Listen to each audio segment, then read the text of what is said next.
ሰበር ዜና ከ20 ቀናት በፊት ተደርጎ የነበረው የነዳጅ ዋጋ ጭማሪ ዛሬም በድጋሚ ተደርጓል።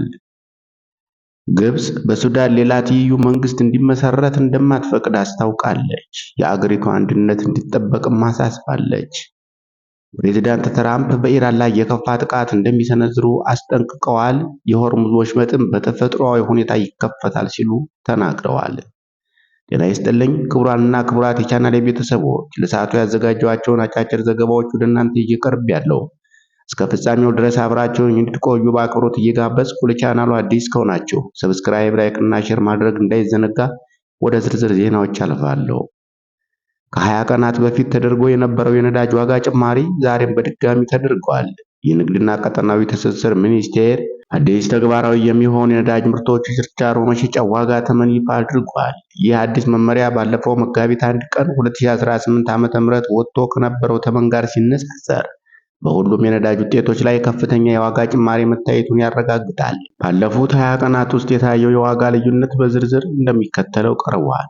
አዲሱ ዋጋ ቤንዚን 142.41 ብር የነበረው 10 ብር ከ23 ብር ጭማሪ ተደርጎበታል። ነጭ ናፍጣ 163 ብር ከ09 ሳንቲም የነበረው 23 ብር ከ25 ሳንቲም ጭማሪ ተደርጎበታል። ኬሮሲን 151.39 ሳንቲም የነበረው 5 ብር ከ25 ሳንቲም ጭማሪ ተደርጎበታል። ቀላል ጥቁር ናፍጣ 163 ብር ከ98 ሳንቲም የነበረው 26 ብር ከ95 ሳንቲም ጭማሪ ተደርጎበታል። ከባድ ጥቁር ናፍጣ 160 ብር ከ68 ሳንቲም የነበረው 27 ብር ከ23 ሳንቲም ጭማሪ። የአውሮፕላን ነዳጅ 150.48 የነበረው 5 ብር ከ25 ሳንቲም ጭማሪ። ከላይ ካለው መረዳት እንደሚቻለው በተለይም በናፍጣ ምርቶች ላይ የታየው ጭማሪ እጅግ ከፍተኛ መሆኑም ተገልጿል። ግብጽ በሱዳን ሌላ ትይዩ መንግስት እንዲመሰረት እንደማትፈቅድ አስታውቃለች። የአገሪቱ አንድነት እንዲጠበቅም አሳስባለች። አህራም ኦንላይን እንደዘገበው ግብጽ በሱዳን ትይዩ መንግስት ለመመስረት የሚደረጉ ማንኛቸውንም ሙከራዎች ውድቅ በማድረግ የሀገሪቱን አንድነት፣ የግዛት ወሰን መከበር አስፈላጊነት አሳስባለች። ይህ የተገለጸው የግብጽ የውጭ ጉዳይ ሚኒስቴር ባድር አብደላቲ ከተባበሩት መንግስታት ድርጅት ዋና ጸሐፊ የሱዳን የግል ልዑል ፔካ ሃቬስቶ ጋር በካይሮ ባደረጉት ውይይት ወቅት ነው። በዘገባው መሰረት አብደላቲ ካይሮ ለሱዳን ብሔራዊ ተቋማት ያላትን ድጋፍ በድጋሚ በማረጋገጥ ግጭቱን ለመፍታት የሚደረጉ ጥረቶች የመንግስት መዋቅሮችን በማጠናከርና በሱዳናውያን በሚመራ የፖለቲካ ሂደት ላይ ሊያተኩሩ እንደሚገባም አስገንዝበዋል።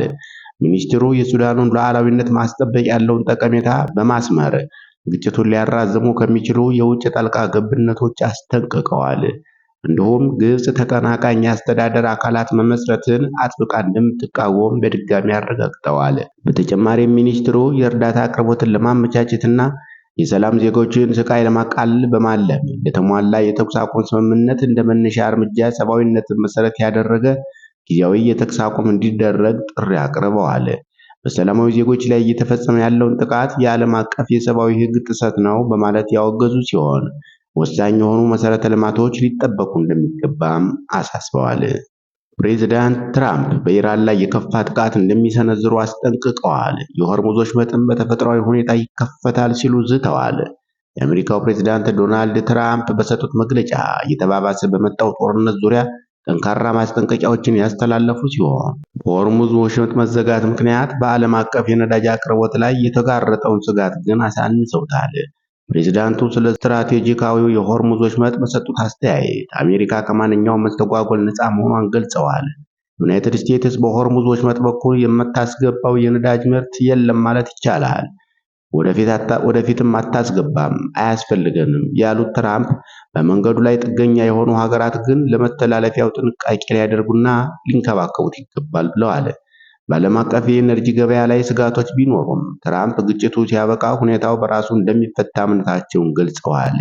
ይህ ግጭት ሲያበቃ ወሽመጡ በተፈጥሯዊ ሁኔታ ይከፈታል፣ ምክንያቱም ሀገሪቱን መልሶ ለመገንባት ነዳጅ ከመሸጥ ውጭ ሌላ አማራጭ የላትም ሲሉ የነዳጅ ዋጋ በፍጥነት እንደሚቀንስና የአክሲዮን ገበያም እንደሚያገግም ተንብየዋል።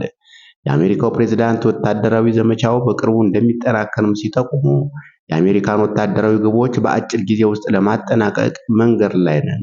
በሚቀጥሉት 2 እና 3 ሳምንታት ውስጥ እጅግ በጣም ከባድ ጥቃት እንሰነዝራለን።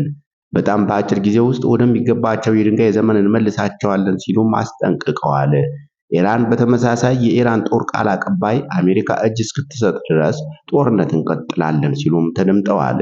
አሜሪካና እስራኤል በመሪዎቻችንና በሙስሊሙ ላይ ያደረሱት ጥቃት ዋጋቸውን ያገኛሉ፣ ሳይደመሰሱ ወይም እጅ ካልሰጡ ጦርነቱን አናቆምም ብለዋል። ክቡራንና ክቡራት የቻናሌ ቤተሰቦች ለሰዓቱ ያዘጋጀኋቸው አጫጭር ዘገባዎች የተከታተላችኋቸውን ይመስሉ ነበር። አብራችሁኝ ስለቆያችሁ ከልብ እያመሰገንኩ ለቻናሉ አዲስ ከሆናችሁ ሰብስክራይብ፣ ላይክ እና ሼር ማድረግም እንዳይዘነጋ። መልካም ቀን ይሁንላችሁ ተመኘው።